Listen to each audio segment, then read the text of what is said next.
Quando a explosão arrancou o tenente Moura do chão, eu vi a perna dele voar. Não vou mentir para você, soldado. Não vou suavizar. Vi a bota ainda calçada, o pedaço de carne e osso girando no ar e o corpo dele sendo jogado 3 metros para trás como se fosse um boneco de pano. E sabe qual foi meu primeiro pensamento? Não foi, preciso salvá-lo. Não foi, meu Deus. Foi, eu fiz isso. Porque tinha sido eu. Eu que tinha dado a ordem. Eu que tinha colocado ele na frente. Eu que tinha dito, Moura, você abre caminho. E agora ele estava ali, no chão da selva, sangrando numa poça que crescia rápido demais, olhando para mim com aqueles olhos que ainda tinham vida, ainda tinham esperança, ainda tinham confiança. E tudo que eu conseguia pensar era, eu matei você. Mas deixa eu voltar um pouco. Deixa eu te contar como chegamos naquele inferno. A selva estava viva naquela madrugada. E quando eu digo viva, não é poesia, não. Era barulho constante. Insetos que cortavam o ar com aquele zumbido fino que entra nos seus ouvidos e não sai mais. Macacos gritando lá no alto, como se estivessem rindo da gente. E o ranger das árvores quando o vento passava, fazendo as folhas se mexerem com um som que parecia sussurro. Sussurro de aviso, de ameaça. Como se a floresta inteira estivesse dizendo, vocês não deveriam estar aqui. E ela tinha razão. Nós éramos 8 homens. 8. Uma equipe de infiltração em território hostil, numa operação que tinha cheiro de merda desde o briefing. A inteligência dizia que havia um acampamento insurgente 3 quilômetros ao norte. Dizia que eram 15 homens, mal armados, sem comunicação adequada. Dizia que seria rápido, entrar, neutralizar, extrair informações, sair. Simples, limpo, seguro. Mentira. A inteligência estava errada. A missão era um erro desde o início. Mas ordens são ordens. E eu era o capitão. Capitão Renato Silva, 32 anos, 7 anos de serviço ativo, 3 turnos em zona de combate. Eu tinha experiência, eu tinha instinto, eu tinha orgulho. E foi o orgulho que me fez aceitar aquela missão sem questionar mais. Foi o orgulho que me fez olhar para os meus homens e dizer, confia em mim, eu trago todo mundo de volta. O tenente Moura era meu segundo em comando. 26 anos, casado, uma filha de 3 anos chamada Sofia. Ele me mostrava a foto dela toda semana. Olhos grandes, sorriso banguela, sempre com uma tiara rosa. Ela é minha princesa, capitão, ele dizia. Quando eu voltar dessa, vou pedir baixa. Vou abrir um restaurante com minha esposa. Vou ver minha filha crescer. E eu acreditava nele. Porque Moura era o tipo de homem que você acredita. Rápido, inteligente, leal até a última gota de sangue. Ele confiava em mim. Confiava cegamente. E eu o coloquei na linha de frente. Eu fiz isso porque achei que ele era o mais preparado. Porque achei que, mantendo-o perto do perigo, eu podia controlar a situação. Podia proteger o resto da equipe. Podia ser o herói que salva todo mundo. Mas a verdade, soldado, a verdade que eu só entendi depois, quando já era tarde demais, é que eu coloquei o Moura na frente porque tinha medo de ir eu mesmo, porque sabia que ele faria o trabalho sem questionar, porque era mais fácil dar a ordem do que executá-la. E isso me persegue até hoje. Avançamos pela selva em formação tática. 2 na frente, 2 no meio, 4 na retaguarda. Moura liderava a ponta. Eu estava logo atrás. A lama sugava nossas botas a cada passo. O cheiro era uma mistura de vegetação podre, umidade pesada e aquele fedor metálico que você só sente em lugares onde a morte ronda. A cada 5 minutos parávamos. Ouvíamos, observávamos e seguíamos. Depois de 1h40 de marcha, chegamos numa clareira pequena, uns 20 metros de diâmetro. Chão relativamente limpo, coberto de folhas mortas e galhos caídos. Do outro lado, a trilha continuava. Moura fez sinal para parar. Olhou para mim. Eu olhei para o terreno. Meu instinto gritou, não atravessa aí. Mas eu ignorei, porque estávamos atrasados, porque o acampamento estava perto, porque eu queria terminar logo aquela merda e voltar. Fiz sinal para ele avançar. Ele olhou nos meus olhos. E naquele segundo, soldado, eu juro que vi dúvida. Vi medo, mas também vi confiança. Ele confiava em mim. Então ele respirou fundo, ajustou a arma e deu o primeiro passo, o segundo, o terceiro. E no quarto passo, o chão explodiu. Não foi uma explosão grande. Não foi aquele estrondo de morteiro que sacode o chão e te joga para trás. Foi um som abafado, quase ridículo.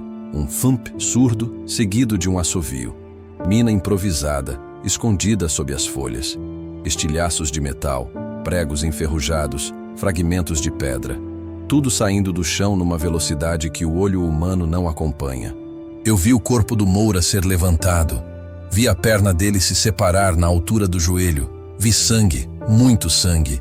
Vi ele cair do outro lado da clareira, batendo com as costas numa árvore e deslizar até o chão. E ouvi o grito: "Capitão!" Eu corri, não pensei, não calculei, apenas corri. Atravessei a clareira aos tropeços, caí de joelhos do lado dele e agarrei seu uniforme. O sangue jorrava do coto da perna num ritmo que eu conhecia bem demais. A artéria femoral cortada. Ele tinha segundos. Talvez 1 minuto se eu fizesse tudo certo. Puxei o torniquete. Amarrei acima do joelho. Apertei com força. Moura gritou de novo, mas o sangue diminuiu. Chamei o médico. Ele veio correndo, mas eu já sabia. Eu já tinha visto aquele olhar antes. Olhar de quem sabe que vai morrer. Moura me agarrou pela gola do uniforme. Puxou meu rosto para perto dele e sussurrou, com a voz falhando: "Capitão, eu confiei no Senhor." Não foi acusação, foi constatação. E isso foi pior. Ele tentou dizer mais alguma coisa. A boca se mexeu, mas não saiu som, só um suspiro. E os olhos dele, aqueles olhos castanhos que sempre pareciam estar sorrindo, ficaram vazios, parados, mortos. E a mão dele, que segurava o rádio, afrouxou. O rádio caiu na lama e ficou ali, inútil, como eu. Eu não gritei, não chorei. Apenas fiquei ali de joelhos, segurando o corpo dele, enquanto o resto da equipe se posicionava ao redor da clareira, enquanto o médico confirmava o que eu já sabia, enquanto o mundo continuava, indiferente. Porque é isso que a guerra faz, soldado. Ela continua. Não importa quem caia, não importa quem você perca. A guerra não para chorar, mas você para. E é aí que começa o verdadeiro inferno. Conseguimos extrair o corpo. Levamos 4 horas para voltar à base. 4 horas carregando um peso que não era só físico. 4 horas em silêncio. Porque ninguém sabia o que dizer. Ninguém me olhava nos olhos. Não por raiva, por respeito. Porque sabiam que, dentro de mim, eu já estava morto também. Quando chegamos, o comandante, Coronel Freitas, 50 e poucos anos, veterano de 3 guerras, me esperava. Ele olhou para o corpo do Moura, olhou para mim e disse apenas: "Meu gabinete. Agora." Fui. Sentei na cadeira em frente à mesa dele e esperei. Ele não gritou, não me acusou.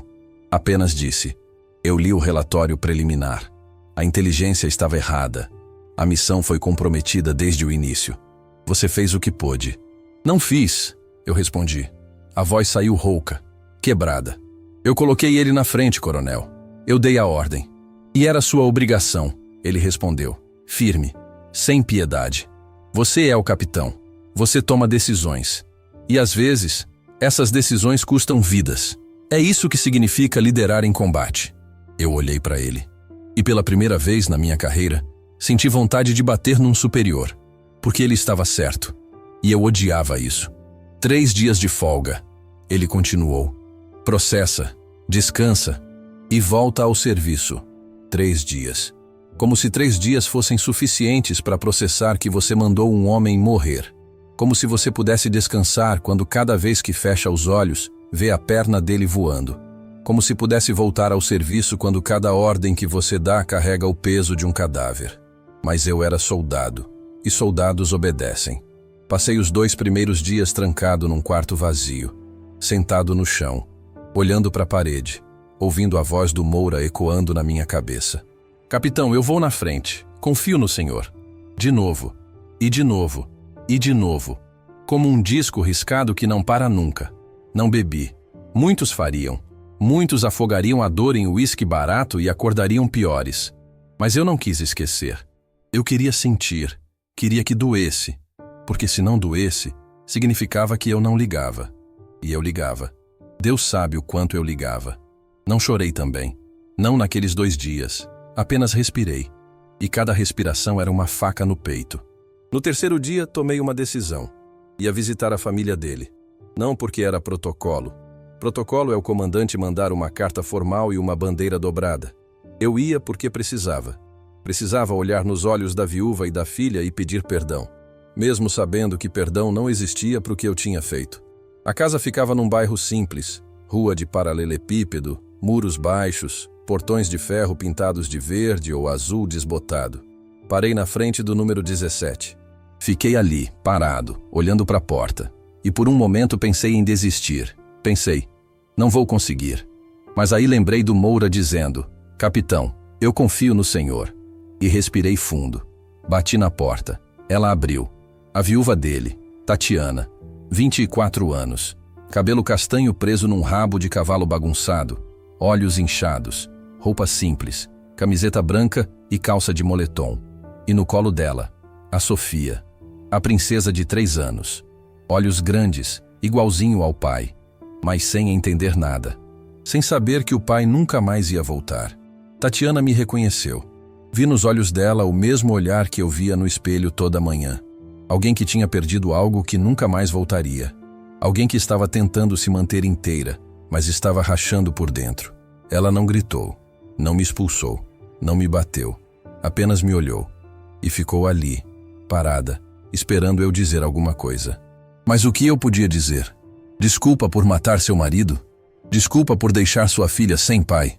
Palavras não servem para isso. Palavras são pequenas demais, fracas demais.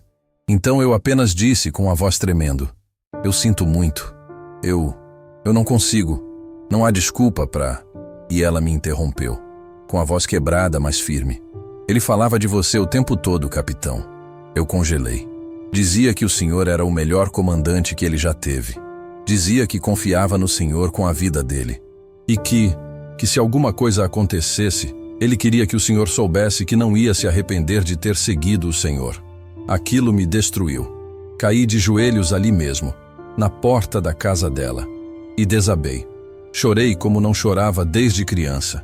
Chorei com soluços que saíam do fundo do peito, que doíam, que rasgavam. Chorei porque ela tinha me dado o perdão que eu não merecia. Porque o Moura, mesmo morto, ainda confiava em mim. E ela, com a filha no colo, colocou a mão no meu ombro. E disse, devagar, ele escolheu estar lá, capitão. Ele sabia o risco, todos sabem. E ele morreu fazendo o que acreditava, protegendo o país, protegendo os irmãos dele. Isso significa alguma coisa. Eu olhei para ela e vi força. A força que eu não tinha. A força de uma mulher que tinha perdido o amor da vida, mas ainda conseguia ficar de pé. Ainda conseguia consolar o homem que tinha dado a ordem que matou o marido dela. Mas eu falhei com ele, eu disse. Eu coloquei ele lá. E ele teria ido de qualquer jeito, ela interrompeu. Porque era isso que ele era, capitão. Um soldado. E soldados morrem. A gente sabe disso quando casa com um. A gente aceita. Porque essa alternativa é viver com medo todo dia. E ele não queria isso. Ele queria viver. Fiquei mais meia hora ali. Ela me deu café. Conversamos sobre o Moura, sobre quem ele era, sobre as piadas ruins que ele contava, sobre como ele cantava no chuveiro, sobre como ele amava a filha. E quando saí, carreguei um peso diferente. Não mais leve, mas diferente. Voltei ao serviço 2 semanas depois. Pedi para ser rebaixado. Pedi transferência. Pedi qualquer coisa que me tirasse do comando. Porque eu não queria mais ser responsável por vidas. Não queria mais dar ordens que podiam matar. O coronel Freitas negou tudo. Você é necessário, capitão. Os homens precisam de você. E se você abandonar agora, a morte do Moura não vai ter significado. Ele morreu confiando em você. Honra isso sendo o líder que ele acreditava que você era. Ele estava certo. Mas entender isso não aliviava nada. Nas missões seguintes, mudei. Parei de arriscar. Parei de confiar no meu instinto. Tomava decisões com medo, não com estratégia. questionava tudo, hesitava. E isso quase custou vidas de novo. Até que, numa operação de resgate, 3 reféns em cativeiro, situação crítica, tempo curto, um dos meus homens me parou no meio do planejamento. Sargento Dias, 38 anos, veterano. Cara sério, de poucas palavras. Ele olhou para mim e disse direto: "Capitão, o senhor não está mais aqui.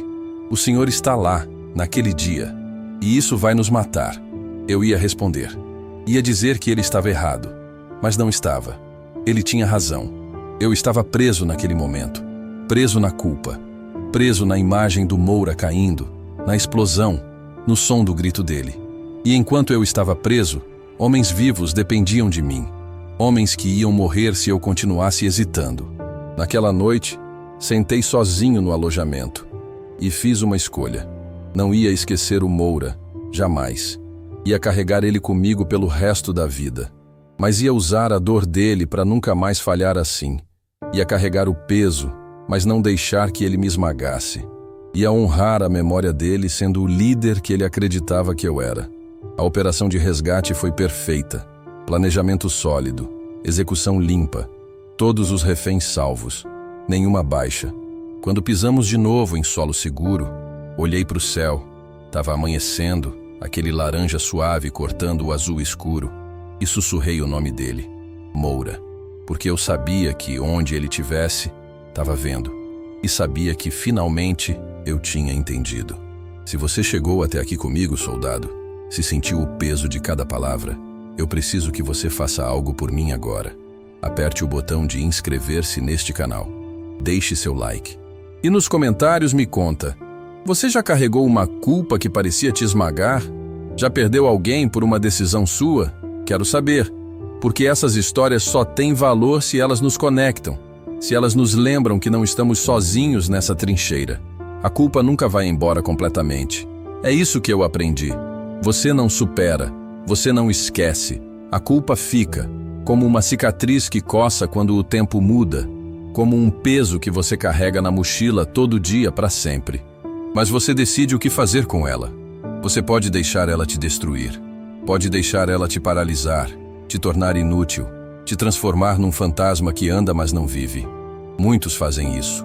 Muitos soldados voltam da guerra e passam o resto da vida presos naquele momento. Presos na explosão, no grito, no sangue. Ou você pode transformar ela em combustível. Pode usar a dor para ser melhor, para ser mais cuidadoso, mais estratégico, mais humano. Pode honrar os mortos sendo digno da confiança que eles tiveram em você. E é isso que eu faço, todo dia. Cada decisão que tomo, eu penso, o Moura confiou em mim. Eu não posso falhar de novo. E isso me torna um líder melhor. Não perfeito, nunca perfeito, mas melhor. Hoje eu comando uma unidade de 20 homens. Treinei pessoalmente cada um. Conheço suas histórias, suas famílias, seus medos. E quando dou uma ordem, eu sei o peso dela. Sei que cada palavra minha pode ser a diferença entre eles voltando para casa ou voltando num caixão. E eu aceito esse peso, porque é isso que significa liderar, soldado. Não é ser o cara mais forte, não é ser o mais corajoso. É aceitar que você vai tomar decisões que podem matar pessoas que você ama. É aceitar que você vai carregar culpa pelo resto da vida. E mesmo assim, levantar todo dia e tentar fazer melhor. O Tenente Moura morreu há 6 anos. A filha dele, Sofia, tem 9 agora. Eu visito ela e a mãe 3 vezes por ano. Levo presente de aniversário. Ajudo com o que posso. E toda vez, olho para os olhos da Sofia e vejo o pai dela. Vejo a confiança que ele tinha em mim. E toda vez, renovo a promessa. Não vou desperdiçar a vida dele. Vou usar a morte dele para salvar outros. Para ser o líder que ele merecia ter. Essa história termina aqui, soldado. Mas a sua não. Se você chegou até o final, se sentiu cada palavra, cada silêncio, eu preciso que você faça 3 coisas agora. Primeiro, se inscreva neste canal se ainda não fez. Segundo, deixe seu like. Isso me mostra que essas histórias importam. E terceiro, o mais importante, nos comentários, me conte qual foi a guerra mais difícil que você já enfrentou. Contra você mesmo, contra a culpa, contra o medo. Quero te ouvir, porque aqui Nós somos uma tropa. E toda tropa se fortalece quando compartilha suas batalhas. A guerra mais difícil não é contra o inimigo, é contra o peso do que você carrega. E você só vence quando decide que os mortos não querem te ver morrer também. Eles querem te ver viver e lutar por eles. Nos vemos na próxima missão. Até lá, mantenha sua posição. Dispensado.